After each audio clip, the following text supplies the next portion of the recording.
ইসলাম ধর্মের সর্বশেষ নবী হযরত মুহাম্মদ সাল্লাল্লাহু আলাইহি সাল্লামের জন্ম ও মৃত্যু দিবস স্মরণে ঈদে মিলাদুন্নবী পালন করে ধর্মপ্রাণ মুসলমানরা। যথাযথ মর্যাদা ও ধর্মীয় ভাবগম্ভীর্যের সাথে এ দিনটি পালন করা হয়। এ উপলক্ষে রাজধানীতে বের করা হয় বিশাল বর্ণাঢ্য শোভাযাত্রা। এতে অংশ নেয় বিপুল সংখ্যক ধর্মপ্রাণ মুসলমান। শোভাযাত্রায় অংশগ্রহণকারীদের হাতে ছিল জাতীয় পতাকা, কলেমা লেখা পতাকা, প্লাকার্ড, ফেস্টুন ও ব্যানার।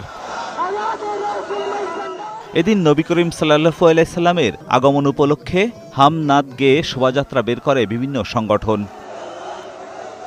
রাজধানীতে ইঞ্জিনিয়ার ইনস্টিটিউটে আলোচনা সভায় মহানবীর জীবনের বিভিন্ন দিক তুলে ধরেন আলেমরা। বলেন, শান্তি, সাম্য ও ন্যায় প্রতিষ্ঠা করাই ইসলামের মূল মর্মবাণী।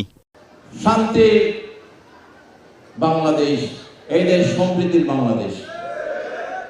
সুতরাং আমাদের নবী এই ঈদ মিলাদুন্নবী, এই রবিউল আউয়াল মাসে ওনার আগমন হয়েছে বৈষম্যহীন একটা রাষ্ট্র সমাজ প্রতিষ্ঠার লক্ষ্যে। পরে শোভাযাত্রা বের হয়ে শাহবাগ মোড় ঘুরে রমনা পার্কের সামনে এসে শেষ হয়। এতে অংশ নেয় ধর্মপ্রাণ মুসলমানরা।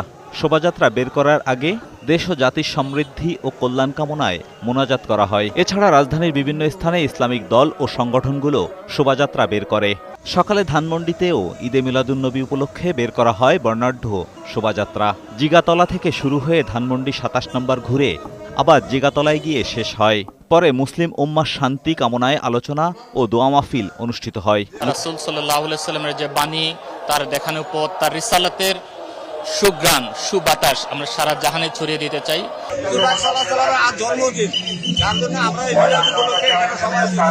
মুক্তির জন্য, কল্যাণের জন্য যে বার্তা নিয়ে আসছেন এই র্যালির মাধ্যমে সেটি মানুষকে জানান দেওয়া এবং আল্লাহর সর্বশ্রেষ্ঠ নিয়ামত হিসেবে শুকরিয়া আদায় করা।